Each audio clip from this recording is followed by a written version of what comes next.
ما ته مې خپل زوی همیشه دپاره دروغجن وایي ځکه زه بار بار لوبیا پخوم بیا نه پخوم نن مې لوبیا له ومې ژړلې په داسې کومکونو باندې ولې انتقاد وي یعنې ولې ډېر خلک دا وایي چې تاسو کومک ورکوئ سبا دوی بیا وږي دي ولې یو حل لاره ته نشته دی لیکن دا کومک د هغه لیست نه دی قمر په حیث د یو مهمه او بنیادي پالیسي زموږ دا ده چې څنګه خلک په خپل پښو ودرو موږ الحمدلله 250 فامیله په مختلف ولایتونو د افغانستان کې لرو چې هغوی ته هره میاشت دا کومکونه ورکوي دا تقریبا 100 فامیلې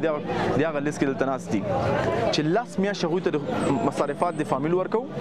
تر څو پورې هغوی فامیل نه بېغوره اوسي کومک ورسره وشي په دې 10 میاشتو کې هغوی یو کسب زده کړي څوک کمپیوټر زده کړي میکانیک زده کړي د موټر د بایسکل خیاطي نجاري زده کړي تر څو پورې 10 میاشتې بعد هغوی ضرورت دې ته ونه لري چې زما او ستا د کومک ته محتاج اوسي نو الحمدلله دغه کومکونه د په حیث د یو پالیسي موږ همیشه مخکې وړو تاسو چې کومکونه ګورئ نه فقط چې موږ عام خلکو ته غذایي مواد ورکوو یتیمانو ته چې واقعا ضرورت دی د خور ما ته قصه کوله چې ما ته مې خپل زوی همیشه دپاره دروغجن وایي ځکه زه بار بار لوبیا پخوم بیا نه پخوم نن مې لوبیا له ومې ژړلې دا قصې چې واورې ستا خپل ایمان سوال لاندې راځي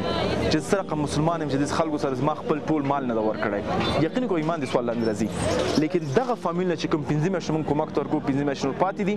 مطمئن انشاءالله 15 میاشتې بعد به دوی هېڅ ضرورت نه لري چې بیا راشي دلته کینې او کومک وغواړي او دا واحد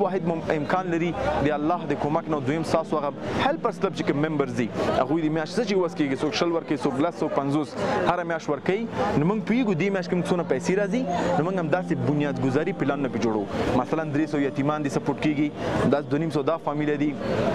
10 میاشتې بعد دوی زموږ کومک ضرورت نه لري نو همداسې پروژې ته په کولو دپاره زه به د خواهش وکړم چې ته خپل فامیل سره دوستانو سره خبرې وکړي چې هیلپرز کلب کې ځان ثبت کړي هره میاشت راپور واخلي او بنیادي ډول باندې خلکو ژوند بدل کړي بارک الله فیکم